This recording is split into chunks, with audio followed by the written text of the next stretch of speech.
of cold reality. Accurate clinical retaliation of a truly great fighter at the peak of his skills. Where does Mayweather go from this pinnacle after claiming that he's going to retire? They fight to the finish. And new WBC super welterweight champion of the world. It was easy work like I told you guys it was going to be. He was rough, he was tough. He proved himself when he couldn't beat the best. Pretty boy Floyd tonight.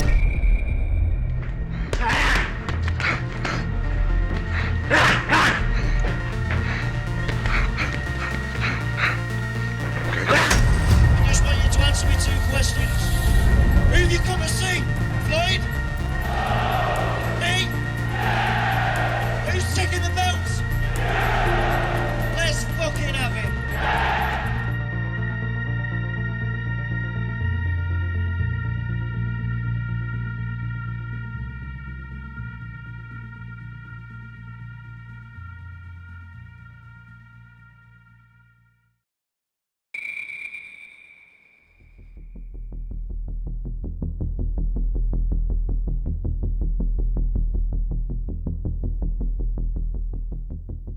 The story takes place May of 2007. Floyd Mayweather defeats boxing star Oscar De La Hoya by split decision to become the junior middleweight champion in a passing of a torch fight to save the current state of boxing.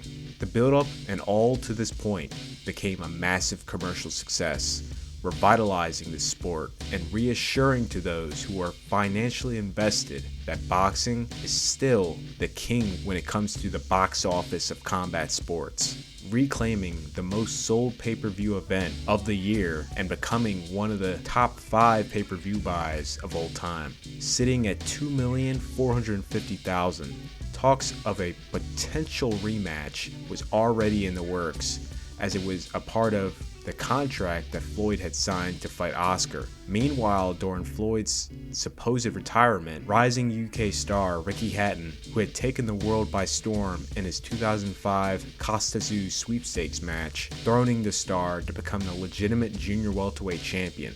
Hatton was making his US and welterweight debut against WBA champion Luis Collazo. Despite the incredibly fast start, Collazo will begin to pick up the pieces, which opened up to a high-stakes nail-biter for Hatton to finish the fight in the championship rounds. Hatton would win by a narrow, unanimous decision to become the WBA welterweight champion, the first round knockdown being the difference maker. Hatton would move back down to junior welterweight to defend his ring and lineal titles in America against newly crowned IBF champion Juan Urango. This event was a setup fight against former champion Jose Luis Castillo, who was set to face Herman Nagojo as a co-main.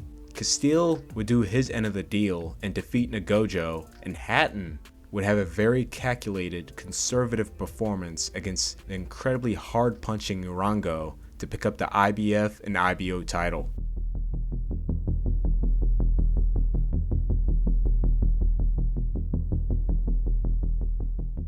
Ever since Hatton picked up the title against Zoo, this matchup has always been an option for Floyd. This was one of the original trio of fights he wanted and got shut down by Bob Arum over guaranteed purse disputes. However, Hatton in his last 2 performances is nowhere close to generate the demand from casual audiences for this matchup to take place, especially after the lingering talks of a De La Hoya rematch or maybe a Cotto fight. The fight out there is Miguel Cotto versus either of them. Miguel Cotto is the real deal. And although he could get knocked out because I think he has a questionable jaw, he's got the power in both hands to knock either of them out, not to mention the skill, not to mention that Latin community that supports him as well. So I don't understand why Floyd Mayweather thinks Oscar is a big money fight, but Miguel Cotto is not. And I don't understand why Oscar De La Hoya thinks Floyd Mayweather is a big money fight in a rematch as opposed to him fighting Miguel. Hatton can create this demand here and now in June, a month after De La Hoya Mayweather, if he delivers and puts up a show against Jose Luis Castillo, the man that many would say beaten Floyd in their first fight. Since then, Castillo had picked up a title, fought in a Fight of the Year unification against Corrales, then avenged the Corrales loss to move up to junior welterweight and has since been winning. So his stock is up rather high coming to the Hatton fight. with Hatton only as the slight favorite to win the fight based off his 2 uninspiring shows in America. We're all thinking of you.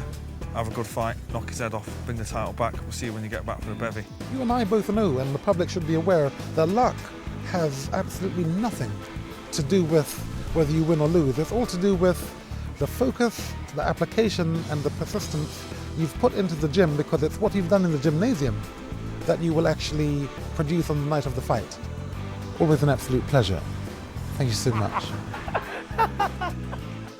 With a record amount of Hatton fans flying in to Vegas for Fight Week, this would be billed as Hatton's coming out party in the States. From Fight Week to Fight Day, this type of fandom put on an atmosphere that has never been seen in the US. It was truly a treat. As a band played and chanted for Hatton, Ricky is now in a setting which feels a lot more like home, and he would deliver an absolute show.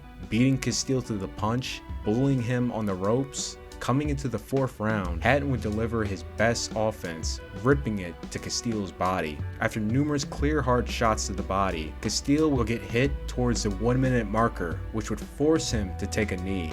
Castile couldn't beat the count, and Hatton wins by 4th round TKO. This has been ruled a knockdown. It was a knockdown. As Castillo went to and he stays on the canvas, and this fight is over. The perfect left hook to the liver ends the fight. HBO now smelling a great promotion, after the 3rd attempt being the charm. They used this opportunity to frame a potential Mayweather fight, with Hatton delivering the famous remarks heard around the world, even by Floyd himself, as it was taking place. Do you have anything to say to Floyd Mayweather or about a potential fight with Floyd Mayweather? This fight tonight, what round was it? Round 4. I think you saw more action in these 4 rounds than you saw value for money in Floyd's whole career. I'll just leave it at that. Hatton made the comment that he made on HBO. Floyd looked to me and said, "Make the fucking fight happen."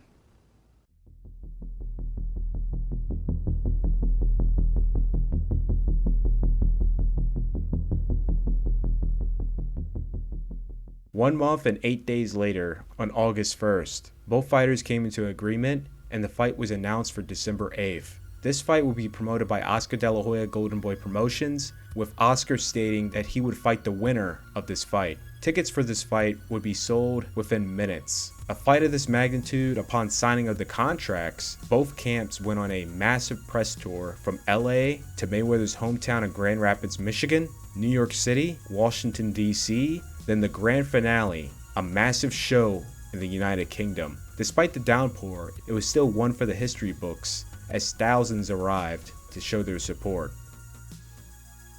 Due to the massive commercial success introducing Floyd Mayweather, the character of him, and what he's about, the HBO docuseries 24/7 was brought back for a 2nd season to feature both Mayweather and Ricky Hatton coming into their final 4 weeks leading to the fight. Episodes 2 and 4 being the most memorable for their closing montage sequences. Great athletes perform better under pressure. So put pressure on me.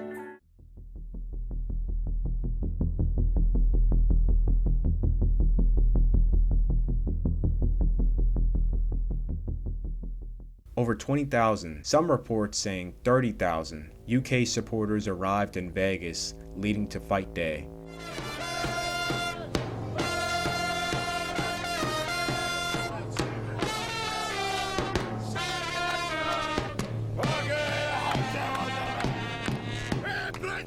And a rare grand arrival sighting only for Hatton, who arrived to the MGM Grand in an imported British taxi to roaring British fans. Despite this being Floyd's backyard of America and new adopted hometown of Las Vegas, the grand arrival pageantries is a pro-Hatton crowd.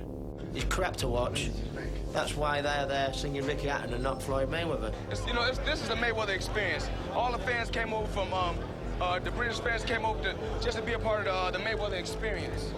So you're telling me all them people that are singing "There's only one Ricky Hatton" and "Who are you?" They're all here for Floyd Mayweather? He's in cloud cuckoo landing.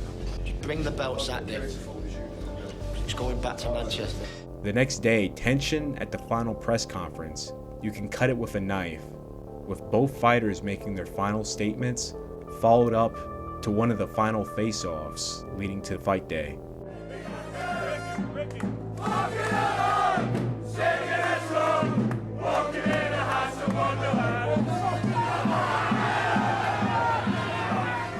An overcapacity crowd would flood the MGM for the weigh-in. Over 6,000 in attendance, the amount of Mayweather supporters that was flown in by Floyd from Grand Rapids, and Vegas-based Floyd supporters were drowned out by the Hatton fans.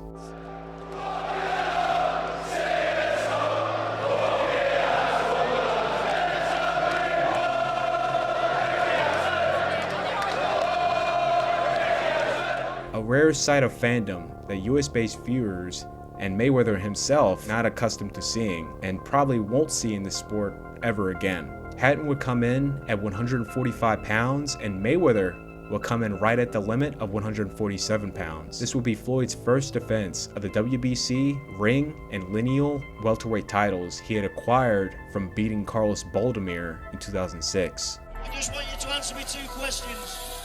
Who have you come to see, Floyd? Me? Who's taking the belts? Let's fucking have it.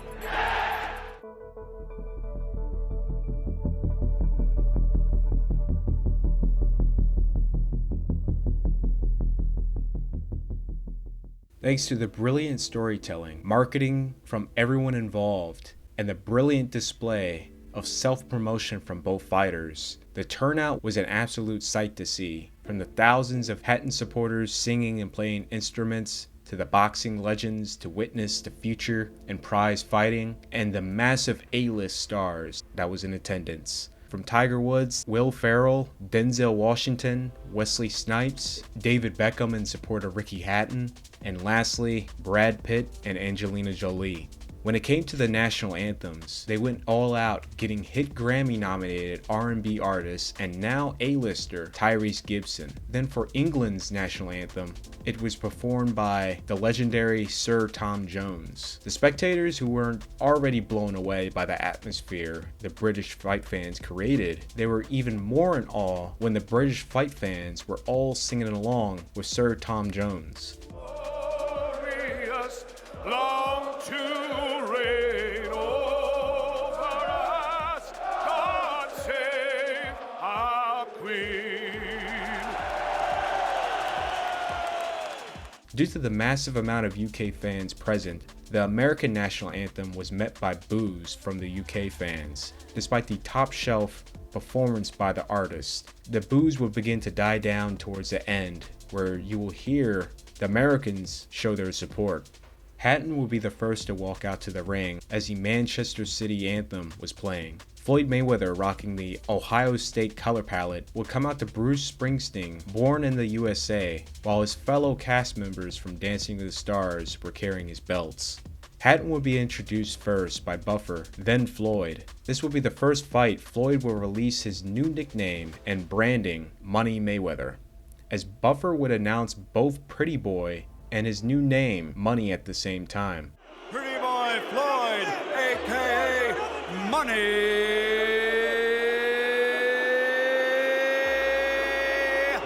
Mayweather. Both the fighters and the cornermen, you understand? Give me a clean fight. I'll bring back our man at all time. And remember, guys, I'm fair, but I'm firm. Touch him up. Hatton would start the round off fast, and it became apparently clear that Hatton's foot speed caught Floyd off guard when it came to creating distance. Floyd would score early on Hatton, landing a check hook at the 2-minute and 27 marker, then partially land another one at the 2-minute 23 marker. Cortez arriving quickly to break the fighters up.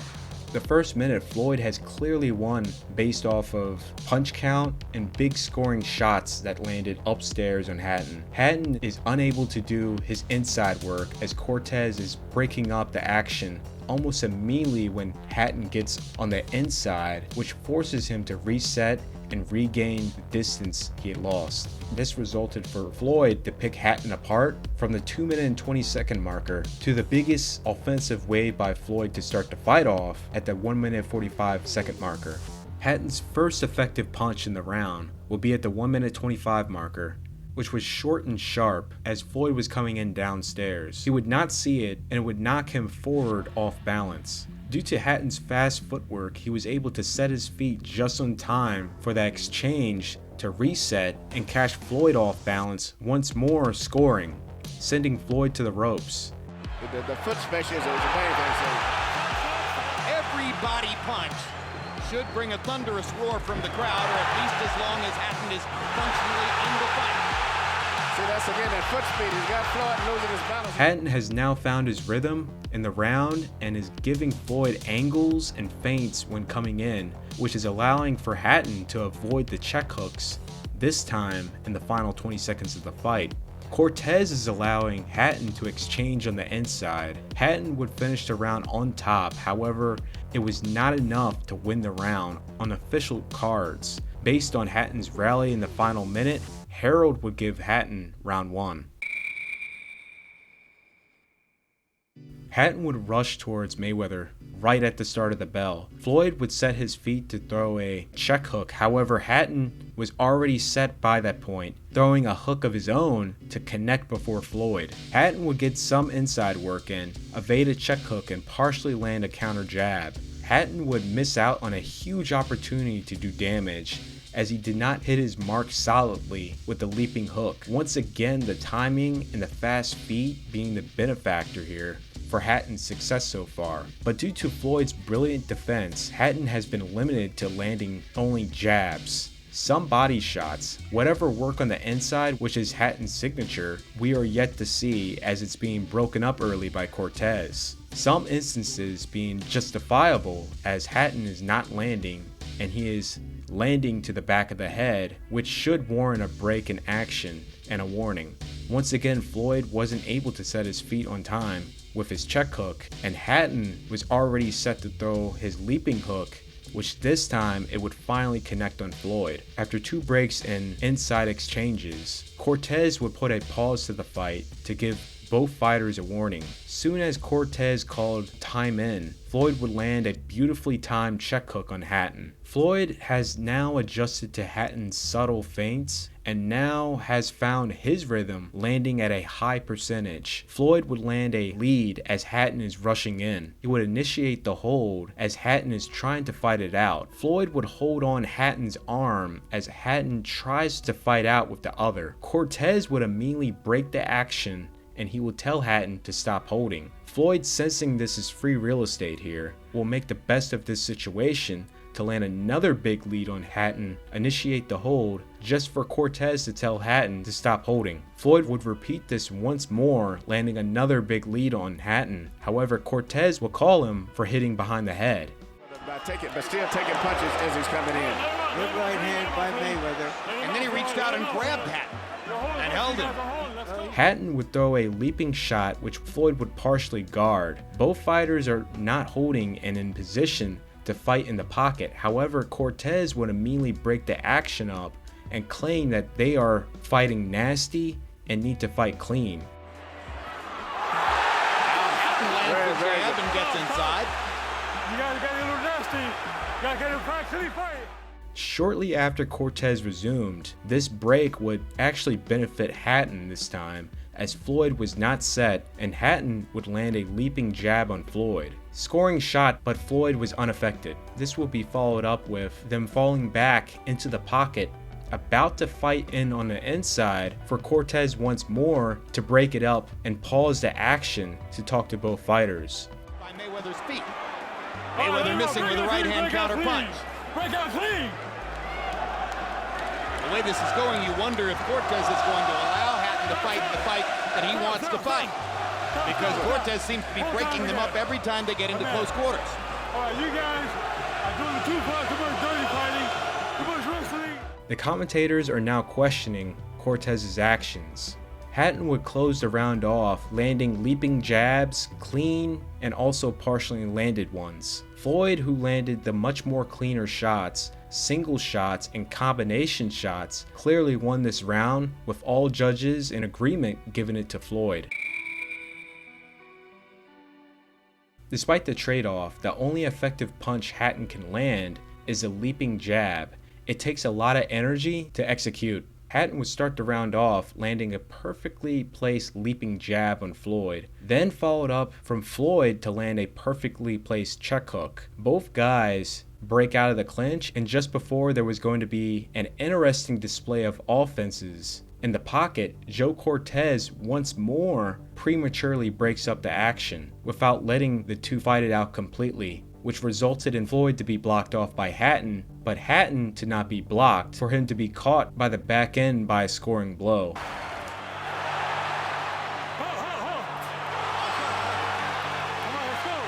Again, you wonder if Cortez is going to let Hatton fight where Hatton wants to fight. If we go back to a similar situation in the Oscar fight, Kenny was about to jump in and by instinct decided to hurry up and move out the way as both fighters were fighting it out.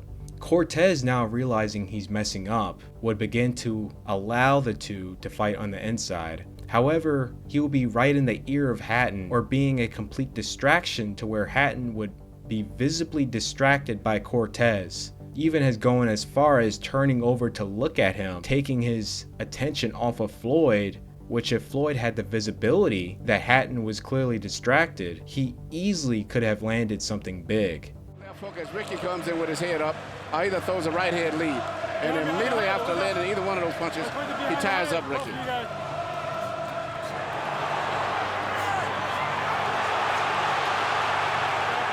If there's any weakness in Floyd Mayweather's game, it may be that he's been so... This is really not beneficial to either fighter. Hatton, and especially Floyd, who had showed very briefly before Cortez botched his inside work that he can very well beat Hatton on the inside. This is incredibly uncharacteristic behavior by Cortez, who knows both fighters' styles and officiated both guys. Cortez even stated in the locker room that he will let the fight play out till he sees infractions made. We've been watching it for years. We just want a fair shake. I wonder if he even brought it up, only that camp has been complaining. Okay, I'll tell you one thing right now. I'm going to let the fight take its course. However, I'll only come in when I feel that something is not being followed by the rules. Absolutely. If anybody commits any fouls, there'll be some warnings. 40 straight seconds of Cortez breaking the action from the two. Both fighters unable to do anything till close to the final 40 seconds. Hatton would land a counter jab right when Floyd was in the middle of setting his feet to go upstairs. Hatton, who was still in range as Floyd remained set, would unleash a massive right hand, followed up by some inside work. Hatton was able to get in a counter, but to no effect, as Floyd would create some distance and rush again with another big scoring lead, this time doing damage and cutting Hatton. Now he got caught with a choke. Hard right hand by Mayweather. Hatton keeps coming. Mayweather strafes him with another right hand. Floyd Mayweather's right hand counter shot is right eye. Hatton, desperate, follow up with the feints, catch Floyd with a clean jab to the ropes, but this time actually land effective combinations on the ropes. Despite Hatton having some success in the round on the inside, once again, thanks to Floyd's big scoring blows followed up with combinations, he would bank in the third round, but only from 2 out of the 3 judges, making it the first round Hatton has won so far officially. Harold Lederman would have the fight scored 29-28 for Hatton, with rounds 1 through 3 given to him.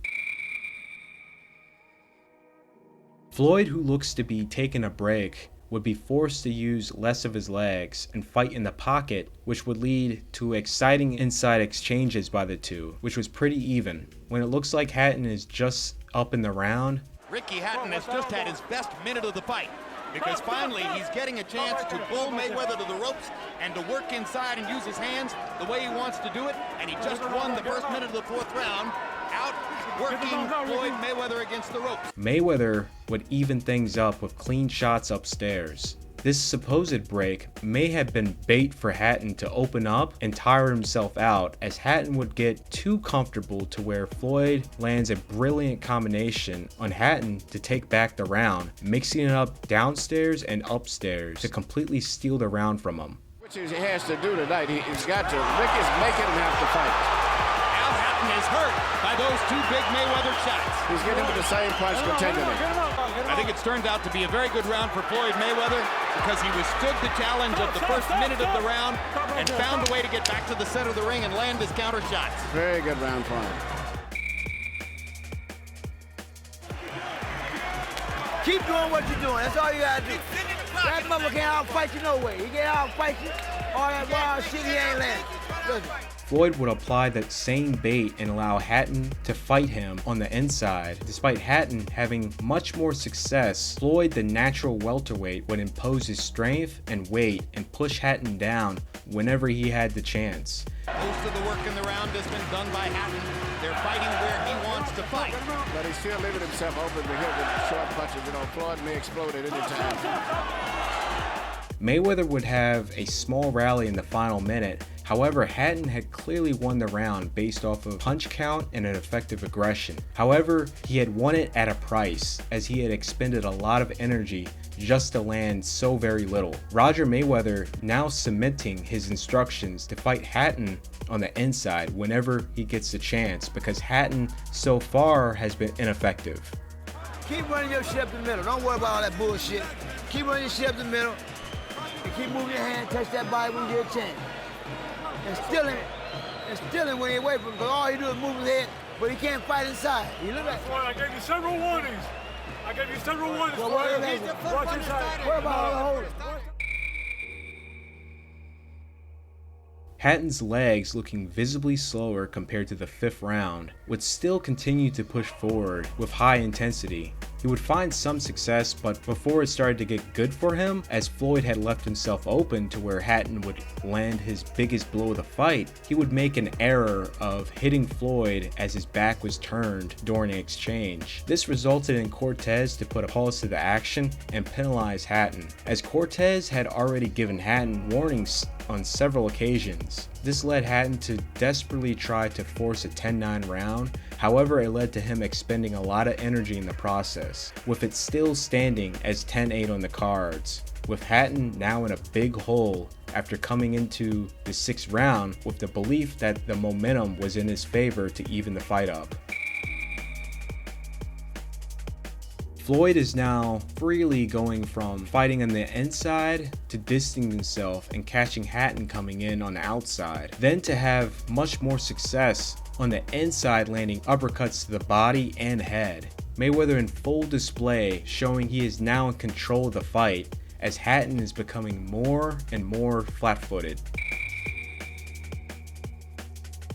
Floyd has now slowed Hatton down to his likings, was able to have much more success applying lateral movement, which gave him free range to throw more and more leads, especially since Hatton has now abandoned throwing feints and his jab. He's just rushing in with his hands down.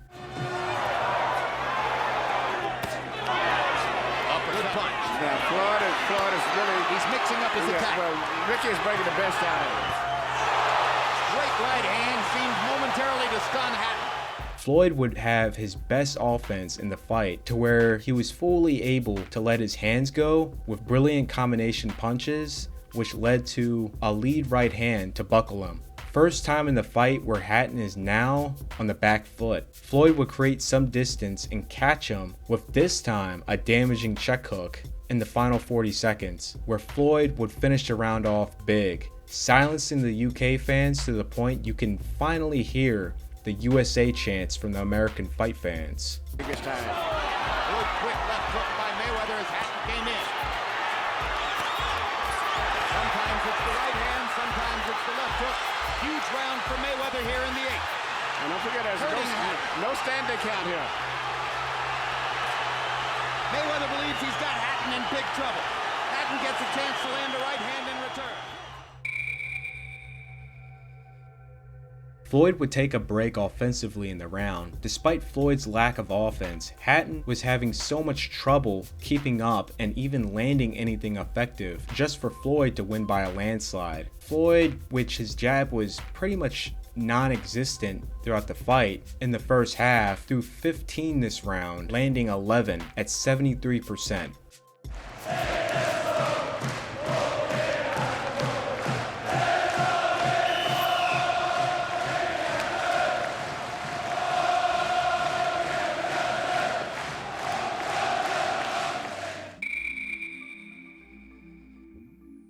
After some inside work and outside work by Floyd in the first minute of the 10th, he was able to distance himself enough to set up what would be the dagger to end the fight. Joe Calzaghe, who's 44 and done.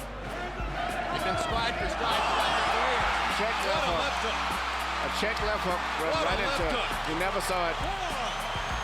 What a perfect shot. The left hook by Mayweather and beautiful highlight reel check hook to send Hatton to the ring post, then for him to fall to the canvas. Hatton, who was in the same situation against Collazo late in the fight and barely survived, will be in the same situation against Floyd.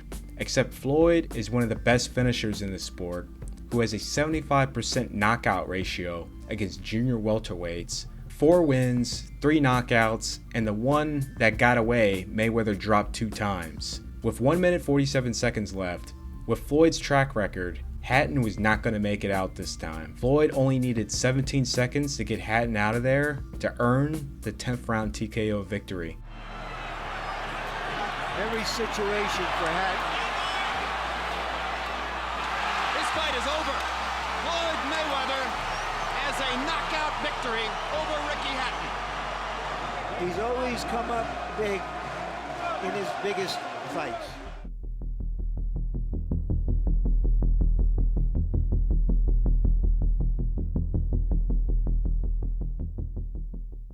The final punch count. The overall punches by the two was relatively even, Hatton throwing 43 more. However, Floyd landed not only more punches, but the more effective punches throughout the whole fight, landing more than double than what Hatton landed. No matter what they do, they cannot beat me, man. They cannot beat me, man. Floyd is the heir to the future, the prosperity, and the relevancy of the sport. In part 1 of the series, before the De La Hoya fight, boxing was in a horrible place economically. De La Hoya Mayorga stabilized it. De La Hoya Mayweather, the passing of the torch to a new era, gave reinsurance that the future will be prosper for years to come. The biggest question was, will Floyd continue to fight on, despite flirting with retirement or taking a long hiatus from the sport? Because him leaving so suddenly would be bad for the business of boxing in America, since there is no heir to be in his position, not even close. This question was pressed, and Floyd would give the same answer. I'm not trying to call out no welterweights. I've done what I had to do in the sport. I accomplished what I had to accomplish. Now it's time for me to become a promoter. Shane Mosley is one hell of a champion. All the guys at welterweight and 154, and they are big champions. But I once said before when I talked to my team, I won't let the sport of boxing retire me. I'll retire from the sport. Despite being in defeat, the Hatton drums will continue to play during the interview and during his departure to the locker room.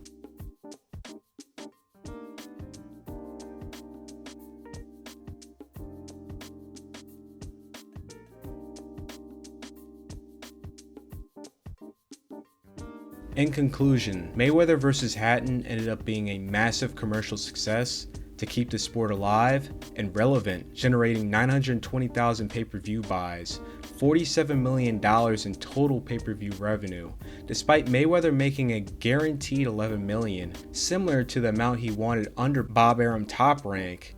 When the Hatton fight was on the table that was laughed out of the room, Mayweather got and then some, with the guaranteed purse plus the percentage of pay-per-view revenue. In total, Mayweather took home $25 million. Hatton took home a respectable $10 million in total. The gate was sold out with 16,459 in attendance, generating $10,393,000 in revenue. Mayweather will live up to his word of leaving the sport and enjoying the finer things in life while his contract for the De La Hoya rematch expired. Ricky Hatton would immediately jump back into the game and defend his junior welterweight title against Juan Lezcano. Despite the wide sweep on the scorecards, Hatton would barely make it out of the fight, with all the issues seen in the Floyd fight out in the open. This would end with Hatton to part ways from his longtime trainer Billy Graham and team up with Floyd Mayweather Sr. in the lead up to his big fight back in America against IBF champion Paulie Malignaggi. The new fundamentally approved Hatton would completely demolish Malignaggi in 11 rounds to earn the TKO win, an achievement future rising star Miguel Cotto couldn't do, which rose Hatton's stock back to where it was in June of 2007. And on top of that, this is a tale of Floyd Mayweather versus Ricky Hatton. For more tales, be sure to like, share, if you're new, subscribe. Subscribe to the Patreon for Patreon-backed projects and early access. I'm Office Honcho, and I'm out.